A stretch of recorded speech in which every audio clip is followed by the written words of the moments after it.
Hello प्यारे बच्चों, चलिए इस क्वेश्चन को डिस्कस करते हैं। काफ़ी अच्छा क्वेश्चन है। आप रिवीजन के लिए इसको जरूर रख लें। यहाँ पे ये दे रखा है sine A upon sine B equals to कितना है, √3/2। और साथ में दे रखा है cos A upon cos B equals to √3/2। A और बी जो है दोनों एक्यूट एंगल है। अपने को बोला है 10A प्लस 10B जो है, इसका वैल्यू आपको बताना है। ठीक है ना। पहला यहाँ पे 10A प्लस 10B चाहिए। ओके। तो यार हमने क्या किया, इसको क्रॉस मल्टीप्लाई कर दिया। तो यहाँ से क्या आ जाएगा, 2 sin A equals to √3 sin B। फिर यहाँ पे भी हमने क्रॉस मल्टीप्लाई कर दिया, तो ये क्या आ जाएगा, 2 cos A equals to √5 cos B।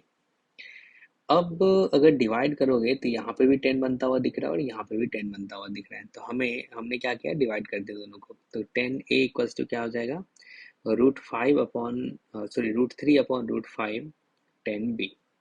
Okay. अब सोचो 10A जो है हमें मिल चुका है किसके टर्म में, 10B के टर्म्स मिल चुका है। और हमें चाहिए क्या भाई, 10A प्लस 10B चाहिए। तो इस वाले प्लेस पे, A के प्लेस पे हमने यहाँ पे 10B के टर्म्स में 10A को लिख दिया। तो ये ऐसा आ गया। इन दोनों में दिख रहा है 10B कॉमन लिया जा सकता है, कॉमन ले लो भाई। तो ये कितना आ जाएगा, √3/5 + 1।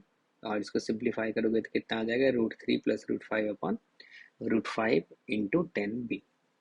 ठीक है। यानी कि अब अपना मोटिव ये होना चाहिए जो हमें 10B फाइंड करना है। अगर 10B फाइंड कर ले तो अपना आंसर आ जाएगा। ओके। तो 10B फाइंड करने के लिए ये जो हमने फर्स्ट और सेकंड लिखा था, उसी को हमने यहाँ पे लिख दिया, फर्स्ट और सेकंड। हमने क्या किया, दोनों का स्क्वायरिंग करके ऐड कर दिया। तो स्क्वायरिंग करके ऐड करने से फायदा क्या है, ये दोनों ऐड होके 1 बन जाएगा। ठीक है ना। तो स्क्वायरिंग करोगे तो ये वाला पार्ट कितना, 4 sin² A। और ये वाला पार्ट कितना, 4 cos² A। और राइट साइड में क्या आ जाएगा, 3 sin²B। और ये 5 cos²B। ठीक है ना। तो लेफ्ट साइड में तो आपको दिख रहा है 4, अगर कॉमन ले लोगे तो sin² A plus cos² B क्या होगा, 1 होगा। तो ये 4 × 1 यानी कि 4 आएगा। अब राइट हैंड साइड में ये वाला जो पार्ट, मतलब ये जो 5 cos² B है, तो क्या मैं इसको लिख सकता हूँ, ये 3 sin² B plus 3 cos² B plus 2 cos²B, ऐसा लिख दें। तो ये पार्ट ऐड होकर कितना बन जाएगा, 3 बन जाएगा। तो 3 प्लस क्या आ जाएगा, 2 cos²B आ जाएगा। तो ये आ गया 3 + 2 cos²B। ओके। अब इस वाले पार्ट को इधर शिफ्ट करो तो ये 1 आ गया। तो 1 इक्वल्स टू 2 cos²B। तो यहाँ से बताओ कॉस बी का जो वैल्यू आएगा वो क्या आएगा, एक तो 1/√2 आएगा, दूसरा -1/√2 आएगा। लेकिन अपने को क्वेश्चन में दे रखा है जो ए और बी क्या है भाई, 0 to π/2 मिलाई कर रहा है, मतलब एक्यूट एंगल है। तो अगर एक्यूट एंगल होगा तो आपको पता है पॉजिटिव आएगा, तो नेगेटिव वाले पार्ट को अपन रिजेक्ट कर देंगे।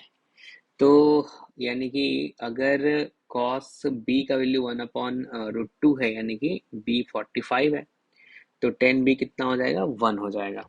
अभी आपने फाइंड किया था यहाँ पे, जो 10A प्लस 10B जो है वो किसके इक्वल आया, तो √3 + √5/√5 10B के इक्वल आया। और 10B का वैल्यू कितना है, अभी आपने फाइंड किया, 1 फाइंड किया। तो अब अगर ये 1 हो जाएगा तो इस पार्ट का जो वैल्यू आएगा वो कितना आएगा, √5 + √3/√5। यानी कि कौन सा ऑप्शन करेक्ट होगा, फोर्थ ऑप्शन आपका करेक्ट होगा। ओके।